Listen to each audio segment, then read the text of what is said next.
So dear student, in the series of e-lectures, today I will tell you how to produce a delay using 16-bit register. So here again I will tell you how we call the delay. We will going in the main program, then we will use a call instruction. That call instruction will take us to this delay, and after completing this delay, the return instruction will take to the main program. Okay. So here I have used a 16-bit register. Suppose I am using register B.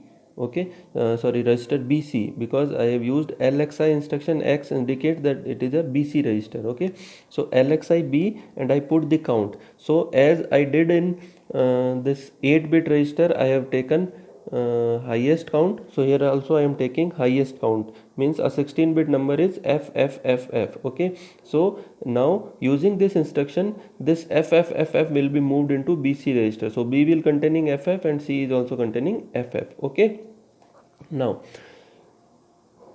then we will decrement this register. So decrementing the register pair is done using this instruction DCXB. Okay, so I will use DCXB, so it will decrement the BC register pair. So in the 8-bit register, using 8-bit register, when we produce the delay, after decrementing the register E, we have used JNZ. Okay, but here we will use these two instruction extra than that 8-bit register program. Why? Because GNZ instruction is working on checking the zero flag. Okay, so this DCXB will not affect the zero flag. If we write JNZ after this DCS instruction, so the JNZ will check the zero flag, and as DCX will not affect the zero flag, so will this loop will never end, and this will become an infinite loop. Okay, why DCX instruction will not affect the zero flag? Because zero flag is affected by the ALU, and ALU is of 8-bit. Okay, but this number here is of 16-bit, and this DCX will done using incrementer decrementer.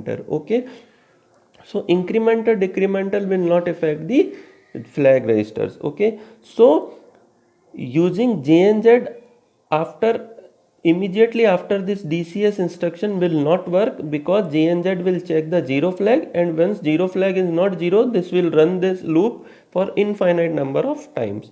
So what we'll do, we will use these two instructions. So here what we are doing, we are moving the content of C into A accumulator. Okay, and then we are doing OR operation with B register. Okay, ORA B means it will do the OR operation with accumulator and B register. Okay, so what is OR operation? OR operation will give 0 only when both the contents are 0. Okay, when both the inputs are 0, then only this OR operation will give 0.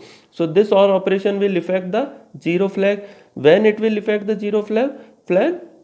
When both the A and B are 0. B is 0, it means this will 0, and A is 0 means A is having what? A is having the value of C. Okay, so if this is also 0, then we can say A and B both are 0, then only this will give the 0, and once OR A B will give the 0, it means 0 flag will be affected, means 0 flag is giving 1, and JNZ will check the 0 flag, and this loop will break. Did you get this point?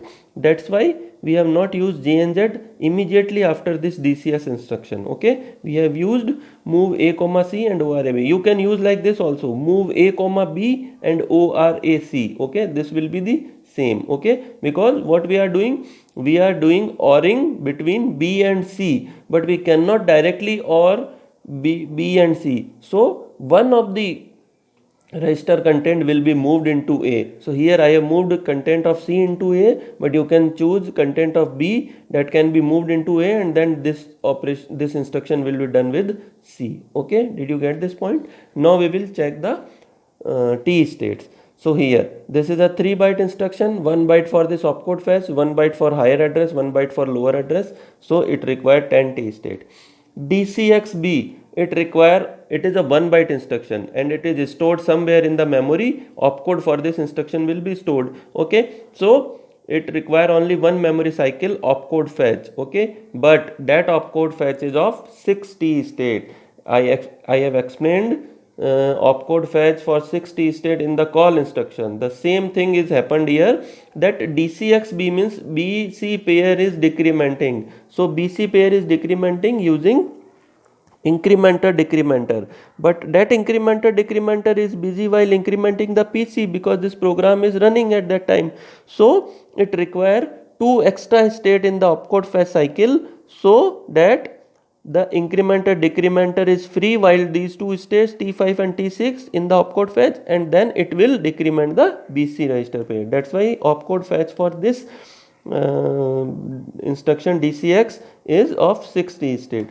Then this is a 1 byte instruction 4t state, 1 byte instruction 4t state. Again JNZ, JNZ is a conditional jump. If condition is true, then it will be of 10t state. If condition is false, means now this is this B and C contents are 0, then it will false, it will break, it will come out from the loop, and then it will be having only 7t state, and the return is of 10t state because we need to pop return address from the stack, so that require 2 memory read cycle and 1 opcode fetch for this opcode. Okay, so total 10t state. So 10 and 10 means total 20t state outside the loop, and 6 plus 4 10 plus 4 14 plus 10. Here I am taking 10 because 99% time this 10 will come, and only for 1 in the last, when B and C both are 0, this 7 will come into existence. Okay, so I am taking 10 and then we will subtract the 3 as we did in 8-bit register method. So 6 plus 4 10 plus 4 14 plus 10, 24 t states inside the loop.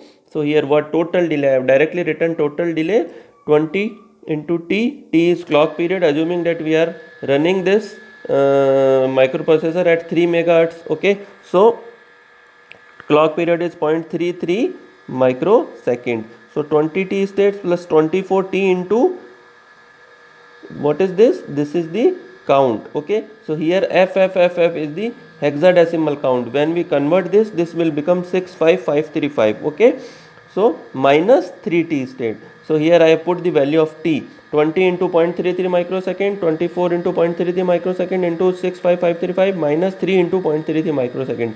While doing all this calculation, this will produce the delay of 519.042 millisecond, or we can say 0.5 second. So it will produce a delay of half of a second. Okay, now if we call the delay for 2 times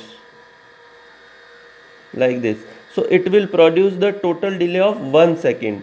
If I put this in a loop, okay, and then I will run this loop in 60 times. How can I run this loop? I putting this I'm taking a register and put that count in the register and decrementing that count. Okay, and meanwhile in the loop I am calling this delay 2 times, so it is producing 1 second, and then it will be multiplied by 60, so it will producing the delay of 1 minute. Then again I will put in the loop and count 60, then it will producing the delay of 1 hour, and then I will put the count according to the delay which I require. Okay, so in this way we can produce the delay the delay which we require using either this 16-bit method or 16-bit register method, or using 8-bit register method. Thank you.